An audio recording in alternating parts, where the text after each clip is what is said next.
باللہ من الشیطان الرجیم بسم اللہ الرحمن الرحیم۔ انشاءاللہ آج ہم حضور پیران پیر شیخ عبد القادر جیلانی غوث الاعظم دستگیر رضی اللہ تعالیٰ عنہ کے مقالات فتوح الغیب کا المقالہ الخامسۃ الثلاثون 35واں مقالہ کی جو ہے کو بیان ہوگا،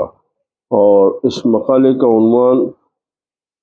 مترجم محقق شاہ عبدالحق محدث دہلوی رضی اللہ تعالیٰ عنہ فرمائے زہد و ورع۔ آپ نے اس مقالے کا یہ عنوان رکھا۔ اب اس کے بارے میں فرمایا کہ زہد و ورع، حضور غوث الثقلین رضی اللہ تعالیٰ عنہ نے فرمایا تقوی کو لازم کر لو، تقوی کو لازم کر لو۔ اب تقوی میں اور ورع میں فرق کیا ہے؟ تو تقوی اور ورع دونوں کے معنی ہیں صغیرہ و کبیرہ گناہوں سے بچنا، صغیرہ و کبیرہ گناہوں سے بچنا، یا صرف کبیرہ گناہوں سے پرہیز کرنا، کیونکہ انسان صغیرہ بول تو چھوٹے، کبیرہ بول تو بڑے، کیونکہ انسان کے لیے صغیرہ گناہوں سے خلاصی انتہائی مشکل معاملہ ہے۔ یعنی بعض حضرات وقع کا مقام تقوی سے بلند بیان کرتے ہیں کہ تقوی کا معنی ہے کہ حرام سے اجتناب کرنا۔ تقوی کا معنی، اب بات فرماتے ہیں کہ تقوی سے مراد یہ ہے کہ حرام سے بچنا، اور ورع کا معنی ہے کہ شبہ والی چیز سے بھی پرہیز کرنا۔ یہ ایک اس کی تشریح ہو رہی ہے کہ بھئی تقوی بولے تو بولے کہ بھئی آپ جو ہے جو چیز کو حرام کر دیا گیا اس سے بچ جاؤ، تو تقوی آپ کا ہو گیا۔ اب ورع کیا ہے؟ تو بولے کہ اس میں جس چیز میں شبہ بھی ہے اس سے بھی بچو، یہ ہے ورع۔ اور بعض حضرات کی اصطلاح میں اس کا عکس ہے، یعنی بعض لوگ بولتے ہیں کہ نہیں، حرام سے بچنا ورع ہے، اور شبہ والی چیز سے بھی جو ہے بچنا، جو ہے بچنا اس کے وہ کرنا، وہ تقوی ہے۔ یہ ایک اختلاف۔ حضرت غوث الثقلین رضی اللہ تعالیٰ نے اس مقالے میں ورع کا بیان فرما رہے ہیں، جس سے ظاہر یہی ہے کہ آپ پہلا معنی مراد لیتے ہیں۔ بہرحال آپ فرما رہے ہیں کہ اے طالب، نجات ورع ہی میں ہے، نجات یعنی تمہاری بھلائی جو ہے کہ تم ورع اختیار کرو، ورنہ ہلاکت کا پھندا تمہارے گلے میں یوں پڑ جائے گا کہ خدا کی رحمت میں ڈھانپ لیے جانے کے علاوہ اس سے نکلنے کی کوئی صورت نہ ہوگی۔ یعنی عذاب و عقاب اور مراتب و درجات سے گر جانا، جو کہ ہلاکت کا موجب ہے، جو ہلاک ختم ہونے کی جو ہے اس کا سبب بن جاتا۔ اچھا، حبیب خدا صلی اللہ علیہ وسلم کی حدیث شریف سے یہ بات ثابت ہے کہ ورع دین کی بنا ہے، یعنی اس دین کی بنیاد ہے، اور طمع دین کی ہلاکت ہے، یعنی خواہشات، آرزوئیں، یہ دین کی ہلاکت ہے۔ ایک حدیث میں ہے کہ جو شخص شاہی چراگاہ کے گرد پھرے تو بعید نہیں کہ اس میں گر جائے۔ یعنی وہ چراگاہ جسے بادشاہ صدقے کے جانوروں کے لیے مخصوص قرار دیتا ہے، اس میں عام جانوروں کو لے جانے کی اجازت نہیں ہوتی، لہذا جو شخص اپنے چوپایوں کو دور دور رکھے ہے وہ چراگاہ میں جانے سے محفوظ رہے گا، اور جو شخص چراگاہ کے قریب جائے گا عین ممکن ہے کہ اس کے جانور اس چراگاہ میں داخل ہو جائیں گے۔ اچھا، جس طرح کھیتی کے آس پاس چلنے والے مویشیوں کا کھیتی میں منہ مارنا بعید نہیں، اور کھیتی کا ان سے محفوظ رہنا ممکن نہیں، یعنی یہ شبہات سے پرہیز کرنے کی مثال ہے کہ جو شخص شبہات کے قریب آئے گا عین ممکن ہے کہ وہ حرام کا مرتکب ہو جائے گا۔ اور مثال میں بہت زیادہ احتیاط کرنے پر تنبیہ کی گئی ہے، یعنی جس چیز میں شبہ بھی ہے اس کو بھی چھوڑ دینا ورع ہے، اس لیے کہ انسان کو جب تقوی کی حقیقت، ورا کی حقیقت سمجھ میں آ جائے تو یعنی اس کی مثال ایسی ہے کہ پہلے زمانے کے بزرگوں کے پاس یہ طریقہ ہوتا تھا کہ اگر ان کے پاس کوئی دعوت آئی تو انہوں پہلے یہ معلوم کرتے تھے کہ یہ دعوت دینے والے کی آمدنی کا ذریعہ معلوم کرو۔ اگر پتہ چلتا کہ اس کے آمدنی کے ذرائع میں اگر کچھ بھی اگر حرام داخل ہے تو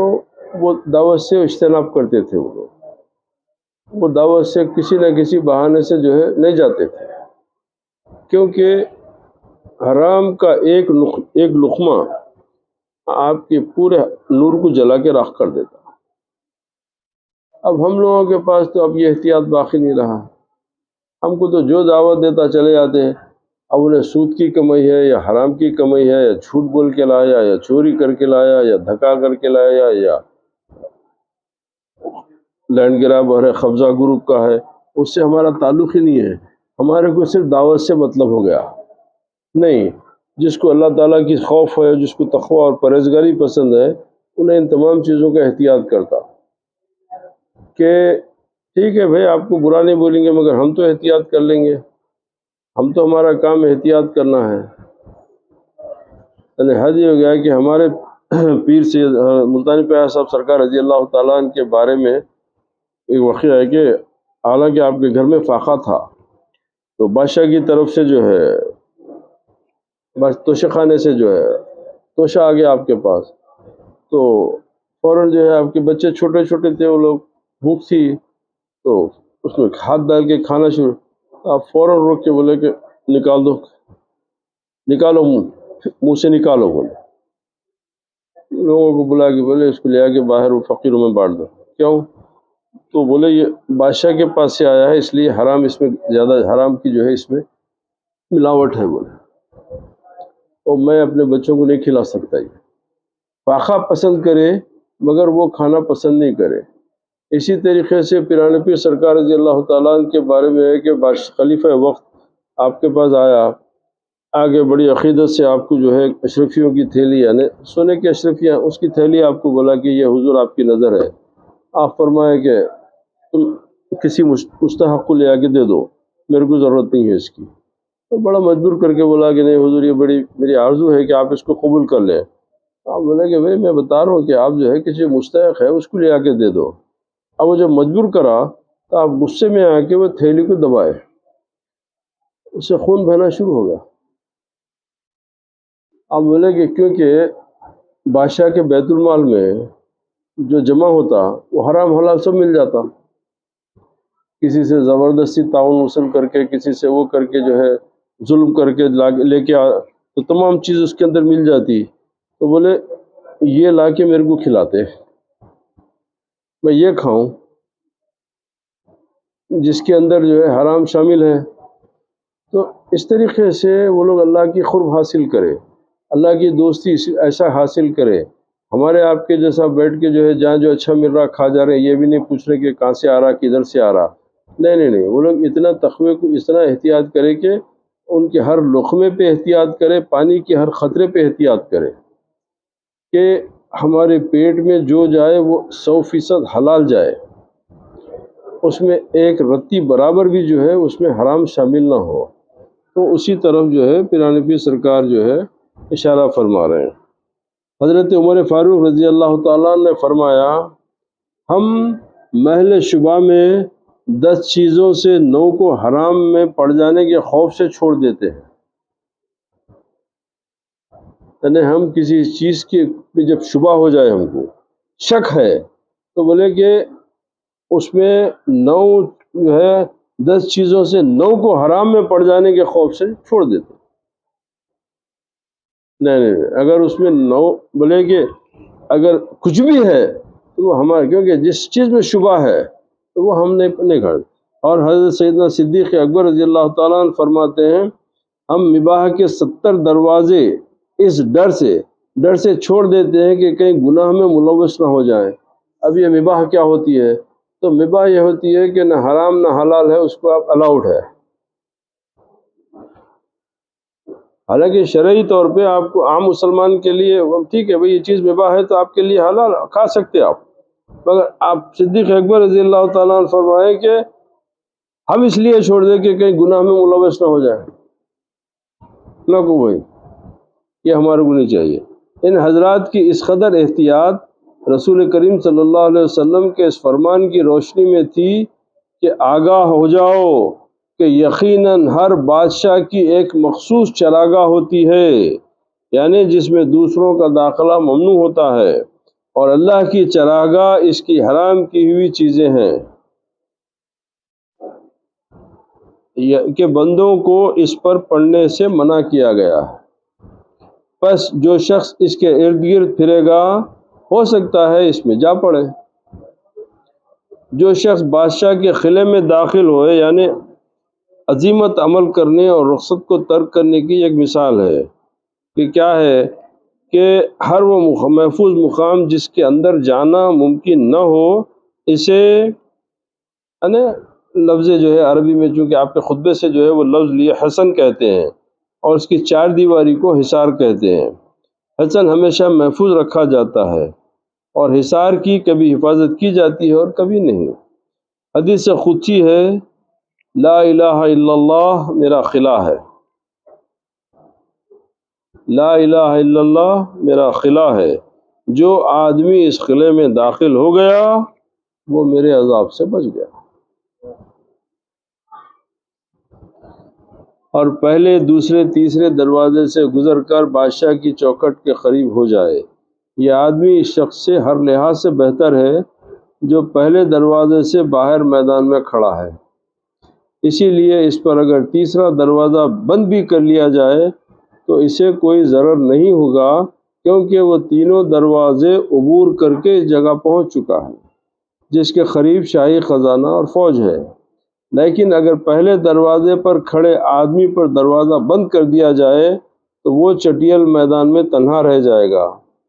اور اسے کوئی بھیڑیا یا دشمن پکڑ لے گا، اس طرح وہ ہلاک ہو جائے گا۔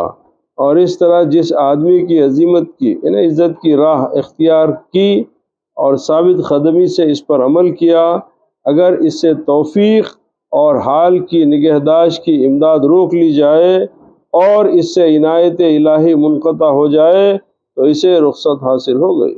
یعنی اللہ نے عظمت کے مرتبے سے نیچے رخصت کے مقام پہ آ گیا، لیکن وہ دائرۂ شریعت سے نہیں نکلا۔ اگرچہ مقام قرب یعنی اللہ تعالیٰ کی قربت اور مقام مرتبہ فضیلت سے محروم ہو چکا، مگر تاحال معصیت کا مرتکب نہیں ہوا۔ جب وہ اس حالت میں فوت ہو جائے گا تو اسے طاعت و عبادت ہی پر تصور کیا جائے گا اور اس کے عمل صالح کی شہادت دی جائے گی۔ اور جو شخص ہمیشہ رخصت پر ہی رہا، عزیمت کی طرف نہیں بڑھا، اگر اس سے توفیق اور اعانت سلب کر لی جائے، اس پر شہوات و خواہشات نفس غالب آ جائیں جس کے نتیجے میں حرام چیز کھا لے تو وہ شریعت سے نکل کر شیاطین، خدا کے دشمنوں اور گمراہوں کے گروہ میں داخل ہو جائے گا۔ اور اگر توبہ سے پہلے فوت ہو جائے تو وہ ہلاک ہونے والوں میں شمار ہوگا، مگر یہ کہ اللہ سبحانہ وتعالیٰ اسے اپنے فضل و رحمت سے ڈھانپ لے۔ یاد رکھو کہ رخصتوں پر عمل کرنے میں سراسر خطرہ ہے اور عزیمت پر عمل کرنے سے مکمل سلامتی ہے۔ یعنی جو چیز آپ بالکل صحیح سمجھ کے جس پر عمل کر رہے ہیں اس کے اوپر اس پہ سلامتی ہے، نہیں اگر شک میں ہے اس کے باوجود بھی یہ ہے کہ ہاں نہیں یہ جائز ہو سکتا نہیں ہو سکتا، تو بولے نہیں اس میں ہمیشہ خطرہ رہتا، اس میں ہمیشہ خطرہ ہے۔ تو آپ مطمئن ہو جاؤ، آرام کے ساتھ سکون کے ساتھ پہلے معلوم کر لو کہ حرام اور اس کے مباح کیا ہے، حرام کیا ہے، حلال کیا ہے، اور کوشش یہ کرو کہ اگر کوئی چیز مباح بھی ہے تو جب تک کہ خدا نہ کار ایسی اضطراری کیفیت نہ آ جائے آپ کے اوپر، جیسے حدیث ہے کہ بھئی 3 دن کے بعد میں پاخے کے اوپر حرام بھی حلال ہو جاتا، تو اگر ایسی کوئی نوبت نہ آئے تو جب تک جو ہے آپ کوشش کرو کہ بھئی آپ حلال کو جو ہے مضبوطی سے تھامے رکھو، حرام کی طرف رغبت مت کرو۔ اس لیے کہ اگر وہ مجبوری ہے، جان کے اوپر آ گئی، تو چونکہ حدیث شریف سے رسول کریم صلی اللہ علیہ وسلم آپ کو چلیے جو ہے آپ کو اجازت دیے، وہ اضطراری کیفیت ہے، وہ عام وقت پہ اس کی اجازت نہیں ہے۔ تو جب ان باتوں کو آپ عمل کریں گے تو آپ کے دین کی سلامتی ہے، اور آپ کو جو ہے اللہ تعالیٰ کی طرف سے قربت، اس کی محبت نصیب ہونے کی ایک امید بنتی ہے۔ تو ہمیشہ کوشش کرنا یہ ہے کہ بھئی ہم ہر آدمی ہم دیکھتے نہیں کہ بھئی آپ کو کون دعوت پہ بلا رہا، کون آپ کے ساتھ کیسا ہے، تو نہیں، کوشش یہ کرو کہ معلوم کر لو، اطمینان ہو جائے تو آپ چلے جاؤ، نہیں ہے تو کوئی بہانہ کر کے آپ رخصت لے لو اس سے کسی وجہ سے، تو کم سے کم نہیں، اگر آپ کو شک بھی ہے اس کے باوجود بھی آپ جا رہے ہیں تو وہ تو معاملہ بگڑ جائیں گا نا۔ کہ آپ جانتے کہ بھئی آدمی کے پاس آمدنی صحیح نہیں ہے، اس کے باوجود بھی نہیں، اس سے تعلقات ہے، وہ بڑا آدمی ہے، پیسے والا ہے، عہدے دار ہے، بڑا ہے، اس سے تعلقات میں میرے کو دنیاوی فائدہ ہے، تو یہ جو ہے آپ کے لیے، آپ کے دین کے لیے نقصان ہے۔ وآخر دعوانا الحمد للہ رب العالمین، والصلاة والسلام علی سید الانبیاء والمرسلین وعلی آلہ واصحابہ اہل بیتہ الطیبین والطاہرین۔ اللہ سبحانہ وتعالی ہم کو اللہ اس کے رسول کے بتائے ہوئے راستے پر چلنے کی توفیق عطا فرمائے۔ اللہ تبارک و تعالی ہم کو حرام سے محفوظ رکھے۔ اللہ ہم کو جو ہے رزق حلال عطا کرے۔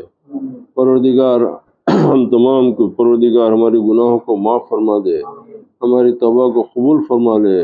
اور اپنے مخلص اور نیک بندوں میں ہمارا شمار کرے۔